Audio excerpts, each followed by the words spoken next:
Hər kəsin danışmağa dəyər bir hekayəsi var. Güclü və ilham verici həyat hekayələri. Əlilliyi olan şəxslərin uğur və motivasiya dolu hekayələri. Mənim hekayəm. ARB və Dost TV-də.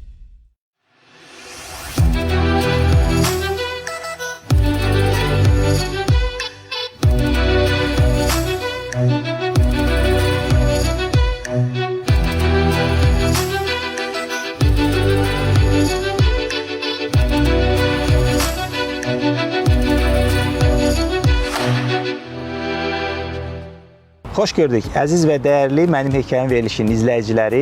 Bilirsiniz ki, biz sizlərə hər zaman bir-birindən maraqlı qonaqları təqdim edirik. Əsas da əlilliyi olan şəxslərin uğurlarını, həyat hekayələrini.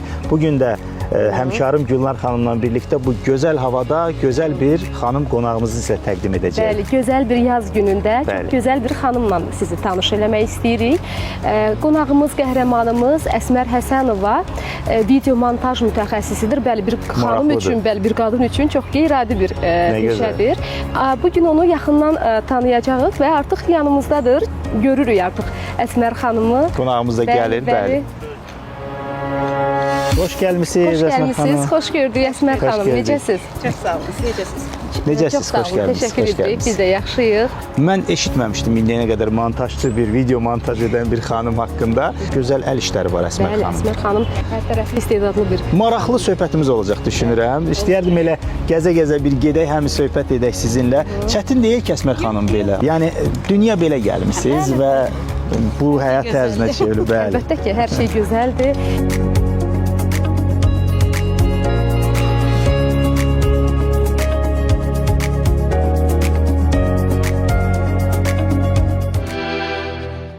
Çox gözəl yaz günündəyik və gözəl bir xanımla həmsöhbət olacağıq. Qəhrəmanımız Əsmər Həsənova çox maraqlı bir peşə sahibidir. Video montaj mütəxəssisidir. Nə maraqlı. Qadın üçün çox maraqlı olar deyə düşünürəm. Əsmər xanım, xoş gəlmisiniz. Xoş gəlmisiniz. Sizi. Düşünürəm bu günlər çox maraqlı bir söhbətimiz olacaq. Sizin nə dərəcədə maraqlı həmsöhbət olduğunuzdan artıq xəbərdarıq. Bəli. Dəyərli fikirlərinizi, həyatınızla bağlı, ümumiyyətlə peşənizlə bağlı söhbətimiz düşünürəm ki, hamı üçün həqiqətən də maraqlı olacaq. Elə başlamaq istəyirəm ilk sualımla. Peşəniz maraqlıdır, deyərdim. Necə oldu ki, ümumiyyətlə bu sahəyə maraq yarandı? Kütləvi informasiya vasitələrinə, ümumiyyətlə çəkilişlərə, video montaj işinə bir qadın üçün bu maraq necə doğdu? Yəni sizin üçün peşəniz nə anlama gəlir hal-hazırda? İş prosesində Bəli. Bəli.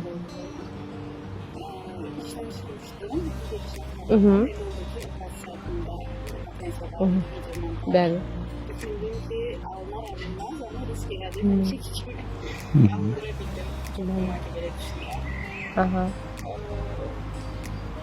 Əvvəllər də videoları kimsə tanışlar, özəl işlərlə də bağlı videolar çözülmüşəm. İndi də iş prosesində xəbərlərlə bağlı iş prosesidir. Bəs ümumiyyətlə belə deyək də, əlilliyiniz var və əlilliyi olan bir xanım üçün çalışmaq, xüsusilə də belə bir sahədə çalışmaq, İşə gedib gəlmək. İşə gedib gəlmək, bütün bunlar nə dərəcədə sizə belə deyək, çətinlik yaradır və yaxud da heç yaradırmı? Ümumiyyətlə. Çətinlik heç yaratmıyor. Bəli. Çox əvvəllər, illər öncə işlə bağlı Bəli. işə girməklə götürəndə düşünürlər ki, necə olar, işləyə bilərmi, necəsə. Amma sonra illər öncə daha göz önündə oldu, belə deyim. Artıq iş yerləri normal şəkildə bizi qəbul edirdi. Bəli. Daha çox işə götürənlər oldu, belə deyim. Çox gözəl başlamışam işləməyə, yəni bir çətinliyim olmayıb heç bir zaman. Getmişəm, gəlmişəm, çox gözəl insanlarla da qarşılaşmışam. Heç vaxt bir problem yaşamamışam əliyyimə görə ki, kimsə belə biraz başqa bir baxsın deyə heç bir problem olmayıb. Məncə siz özünüzdə o fikri formalaşdırmamısınız deyə Yəni cəmiyyətə əlilliyiniz olmağına baxmayaraq, yəni mən əliləm sözünü işlətməmisiniz. Əksinə belə deyək, öz imkanlarınızdan istifadə edərək müraciət etmisiniz, CV göndərmisiniz. Sizi dəyərləndiriblər, qiymətləndirib çağırıblar. Dediyiniz kimi bu gün də təbii ki, həm Əmək və Əhalinin Sosial Müdafiəsi Nazirliyi tərəfindən bir çox tədbirlər həyata keçirilir. Həm məşğulluq sahəsində də ki, əlilliyi olan şəxslərin işlə təmin olunmasında imkanlar yaradılır. Onun özü də böyük kömək olur. Əlbəttə ki, əvvəlki illərə baxanda Gülnar xanım, məsələn, əlilliyi olan şəxslərin işlə təmin olunmasında müəyyən sıxıntılar ola bilərdi. Amma bu gün çox yaxşıdır ki, bax, siz də bir örnəksiniz. Düşünürəm, əlilliyi olan şəxslərin özləri elə cəhd edib davamlı müraciət etmək. Təbii ki, burada tək əlillik mövzusu deyil. Burada hər kəsin CV-sinə bir dəfə baxılıb geri gələ bilər və zamanla təkrar oluna bilər. Ona görə də çox yaxşı ki, bugün çalışırsınız, işləyirsiniz. Bu sizin zəhmətinizin səyidir. Biraz əvvəllərə qayıtmaq istəyərdim. İndi təbii ki, siz bu üzüntüləri belə deyək, bu baxışları aşmısınız. Artıq o şəkildə baxmırsınız, cəmiyyətin baxışı falan. Amma biraz əvvəllərə qayıtmaq istəyərdim ki, insanın bir yaş dövrü olur, özünü dərk edən dövrü olur ki, məsələn, məndə əlillik var. Çünki bizim tamaşaçılarımız üçün də bəzən ilk olaraq maraqlı olur ki, əlillik nədən yaranıb, nə baş verib həyatda? Sizdə bildiyim qədər anadan gəlmə bir əlillikdir. Həyata belə gəlmisiniz.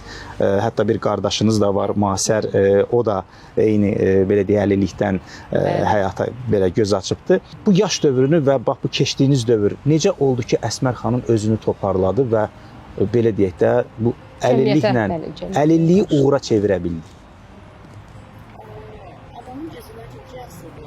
Amma bundan əlavə də daha önəmlisi valideynlər, mən keçəndə belə çəkilişdə valideynlər çox böyük bir rol oynayır. Əlilliyi olan, evladı olan cənə çıxartmaq. Elə valideyn var ki, evdə qapalı saxlayır, amma elə valideyn var ki, yanına düşür, hara lazımdır, necə lazımdır, gedir işə qədər. Valideyn dəstəyi önəmlidir. Qardaşımın hekayəsində də orada demişdi, necə anlamına getmişdi. Doğrudur. İnstituta girəndə. Eyni mənim hekayəmdə də eyni. Yəni, anamın dəstəyi çox oldu, ətrafından dostlarımın, tanışlarımın çox böyük rol oynadı ki, bugünkü gündə çox rahat şəkildə həyatıma belə davam edə bilirəm. O, yenə deyirəm, ilk öncə adamlarından sonra valideyni, sonra ətrafı seçdiyi dostlarından. Bəs ümumiyyətlə əlillik sizin xarakterinizə necə təsir edib? İnsan kimi formalaşmağınıza əlilliyin təsiri olubmu? Müsbət və yaxud da mənfi? Elə bir dəyişiklik və yaxud təsiri olmayıbdır. Hətta o dərəcədə əlilliyimi özüm görmürəm, ətrafım o dərəcədə görməyibdir. Bəzən dəfələrcə olub ki, yaxın bildiyim adamlar, anam belə dəmiri götürüb gediblər ki, Əsmər gəl. Yəni sənə ağır olmaz ki, mənə kömək eləmək, dəstək eləmək üçün dəmiri götürür, o da biz onu görmürük də. Səndəki sən məsələ bir çətinliyin var, nə yapasa. O cümlələri dostlarım da harasa gedəndə belə heç vaxt elə bir problem yaşamamışam ki, ay yazıqdır, ay kömək elə. Əksinə biz gedəndə deyib gülmək, zarafat eləmək, yəni hamı gəlib bizə baxır ki, bunlar neydi? Demək ki, ötürülən enerjidən çox şey asılıdır da. Sizin ötürdüyünüz enerji, verdiyiniz enerji budur. Ən önəmli məsələ də odur. Yəni bir əlilliyi olan şəxs özünü cəmiyyətə necə tanıtmalıdır? Yəni mən daimi belə deyək də neqativ bir aurada yaşasam, cəmiyyət də məni o şəkildə qəbul edəcək. Bəli. Hər kəs də ola bilər. Bəli. Həyat elə həmin o negativi də verir insana, bəli. Doğrudur, doğrudur. Ona görə də deyirəm, siz öz həyatınızda bax bu həyatınızı yəni məhdudiyyət sayırıqsa, məhdudiyyəti və yaxud da əlilliyi uğura çevirməyə bacarmısınız. Yəni, bu kompleksləri aşmısınız. İndi elə şəxslər var ki, onlar üçün çətin olur. Həm də mən deyərdim ki, hətta bir xanım üçün əlillik mövzusuna gələndə mən özüm də bir əlilliyi olan şəxs olaraq hətta bu həyatı yaşayıram. Amma yenə də çətinliyi hiss edirəm. Baxışlardır, cəmiyyətdir, insanlardır. Amma bir xanım üçün bu biraz çətindir. Bax, Əsmər xanım necə aşıb bu çətinlikləri? Hansı fikir, hansı belə deyək də o hisslər sizə kömək elədi ki? Bəli. Pozitivə çevirmək. Məsəl üçün kimsə belə baxıb deyəndə ki, biz dəfələrcə olub yəqin siz özünüzlə yaşamışsınız. Bir şey qulağını çəkmək kimi bizim bir adətənələr olub əvvəllər. Əksinə baxıb gülmüşük, zarafat eləmişik, xanım elə eləməyib, filan belə kimi şeylərlə müsbətə çevirmişik. Ümumiyyətlə belə hadisələrlə belə deyək də bizim xalqımızda bir mərhəmət hissi var. Bəli. Belə hadisələrlə üzbəüz olmusunuzmu? Rastlaşmısınızmı? Negativ verənlərlə əvvəllər daha çox oldu. Biraz yeni dediyim kimi cəmiyyətə çox da belə çıxmırdıq deyən 50'lər nəzərdə tutuqlayıram. Ona görə kimsə görəndə biraz belə negativ baxmaq. Negativ də o qismən də yox, yəni belə yazılı gəlir. Bəli. Amma illər ötdükcə o kimi şeylər yoxdur. Öyle bir çətinlik, yeni bir problem yoxdur. Kimsə belə göstərməsin. Uzun illərdir ki, əlilliklə yaşayırsınız. Təbii ki, müəyyən bir zamandan sonra insan tanışlarınızla, ətrafınızla, dostlarla filan bu əlillik sərhəddi artıq aradan götürülür. Bəzən indi bu ayaqlarımı vurğuladınız ki, anam hətta bəzən sizin bu vasitənizi belə götürür ki, rahat gələ biləsiniz. Unudur ki, əlilliyi var. Unudulur təbii. Eynilə də məsələn mən də Amidlə həmkarımla artıq bir neçə ildir ki, bu verilişi aparırıq və mənim üçün də həqiqətən də yəni o əlillik bir görünməz bir Bəli, elə olub ki, mənim arabamı da aparıblar. Deyiblər ki, gəl. O da insanın düşünürəm ki, yəni özündən çox şey asılıdır dediyiniz kimi. Yəni mən öz əlilliyimi üstə tutmuram, amma əlilliyim var, tamam, bu göz önündədir, bu görsənir. Amma biz onu tamamilə cəmiyyətdə baxışlarda yığışdıra bilərik ki, yaxşı mənada ki, bizi məhz ona görə görməsinlər. Mən bunu düşünürəm. Ona görə də bax belə bir sualım da var. Hər gün işə gedib gəlirsiniz. Bax bu haqqda istəyirəm danışaq ki, necə gedirsiniz və o vasitə ilə istifadə edərək gedirsiniz, çətinlik olmasın deyə. Amma yenə də yəni sizə halaldır deyərdim. Hər gün bir xanım əlilliyi olan şəxs olaraq işə bu şəkildə getmək, gəlmək həm səbir tələb eləyir, həm belə çətinlik olmur ki. Yox, çətinlik olmur. Paylaşma fərqləri. Aha. Taksi ilə gedəndə taksi sürücüləri çox sıxır. Yəni düzdür, hər bir peşədə var, müsbətli, negativi, amma çox vaxt insanlar kömək edirlər, düşürlər, belə bir problem yaşamaq. Bəs işdə bax nə iş görürsünüz? Bax getdiniz işə çatdınız və bir kollektivinizin sizlə münasibəti olsun, ümumiyyətlə. İlk öncə hamısını vücud, çünki birinci hamısı görüşür məndən. Sonra da iş prosesinə başlayırım. Videolar gəldikcə videolar düzəldirəm, Yəni Adobe Premiere-də montaj eləyirsiniz də. Xəbərlər, bəzi məlumatlar olur ki, hansı ki siz onu montaj eləyirsiniz və təqdim eləyirsiniz. Bu çox gözəldir. Eyni zamanda bildiyim qədər çox gözəl əl işləri də var. Bəli. Əsmər xanım, bəli. Konkret hansı əl işləriniz var? Yəni hansı sahədədir? Montajla başlamışdım əslində. O vaxtlar çox illər öncə balaca quruluşlar filan düzəldirdim. Sonra bir müddət institut filan biraz boş bıraxdım. Amma ki, son neçə ildir artıq çox belə ciddi bir məşğul olan işlə. Çantalardır, mıncıqlardan, üstlərdir, belə saplardandır, qalın iplərdir, onlarla çantalar tikirən maşınlar.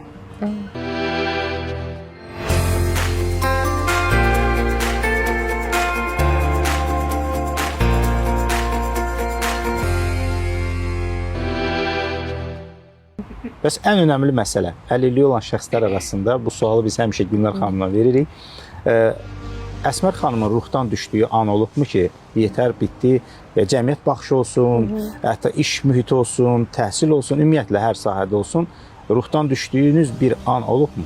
Əslində yəni bu hamımızın həyatında olur. Yəni təbii ki, fiziki məhdudiyyət oldu, olmadı. Hər birimizin həyatında bir nöqtə olur, bəli ki. Bəli, hər kəsdə bir təslim olmaq, belə deyək, hər şeyi bir kənara atmaq, bax belə şeylər bəli. Onun çarəsi sadəcə bir müddətlik hər bir şeylərə kənara qoymaq. Bu əslində əl işlərimlə belə məsəl üçün nəyisə düzəldirəm, alındıra bilmirəm.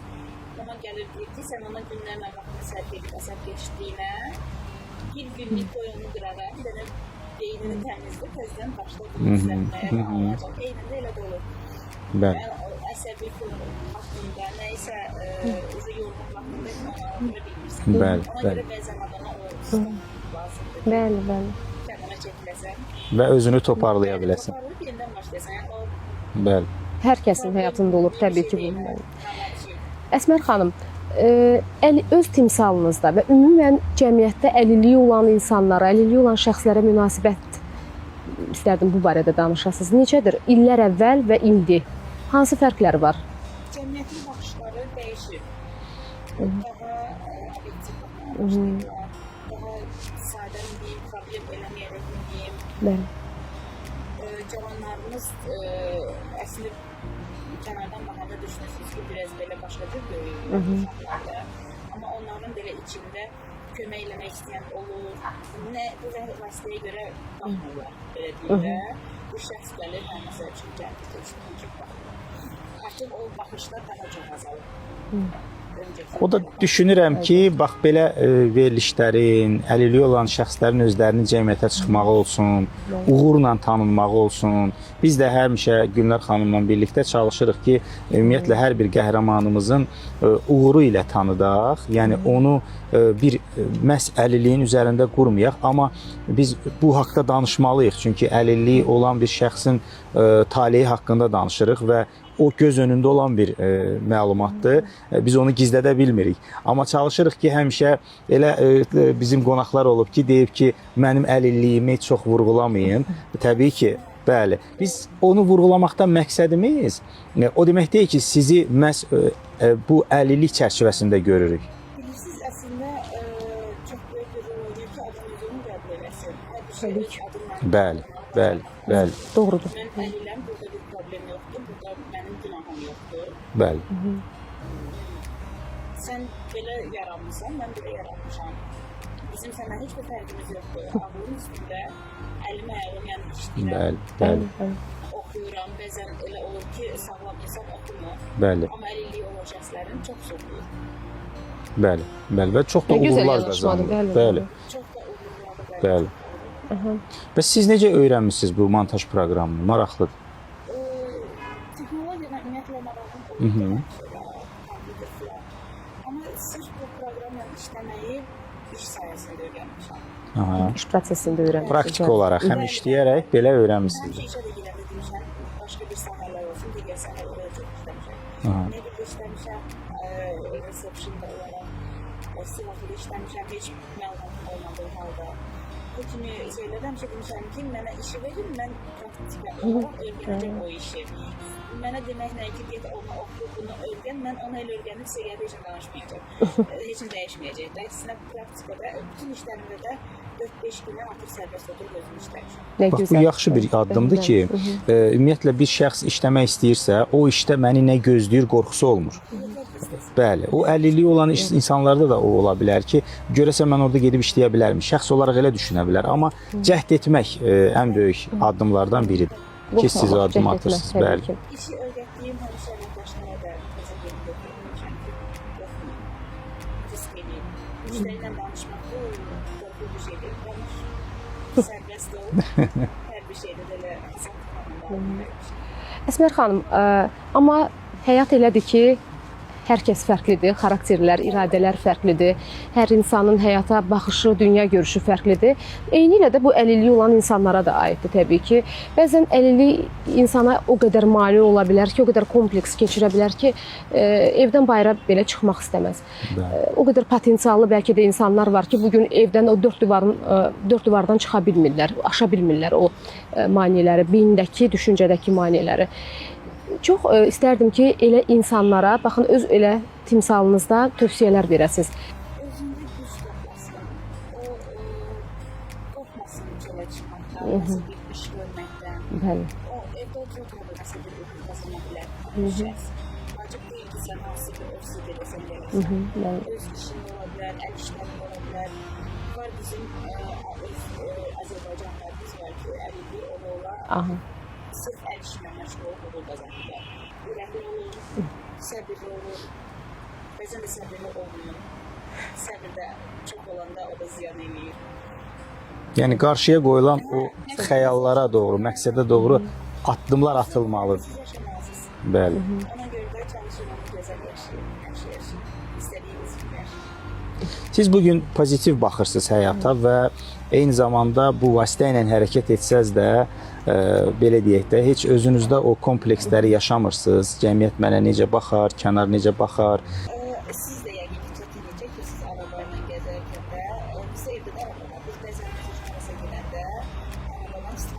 dövlət verib. Bəli. Panduslar. Demək olar ki, var düşüncəli olub, yəni eləyiblər sağ olsunlar, amma çox azdır. Bəli, əslində Əsmər xanım, hal-hazırda mən deyərdim ki, dövlətimiz tərəfindən əlilliyi olan şəxslərə hüquqlarının müdafiəsi olsun, onların istiqamətində çox böyük işlər görülür. Özünüz də görürsünüz. Əvvəllərə nisbətən indi, məsələn, heç o vaxt avtobuslarda da yox idi. Hə. Amma indi bunlar var. Eyni zamanda şəhərin bir çox ərazilərində, hətta mən bu yaxınlardan gələndə bir ərazidə də gördüm, söküntü işləri gedir və artıq çox beynəlxalq standartlara uyğun olan, ən əsas məsələ budur.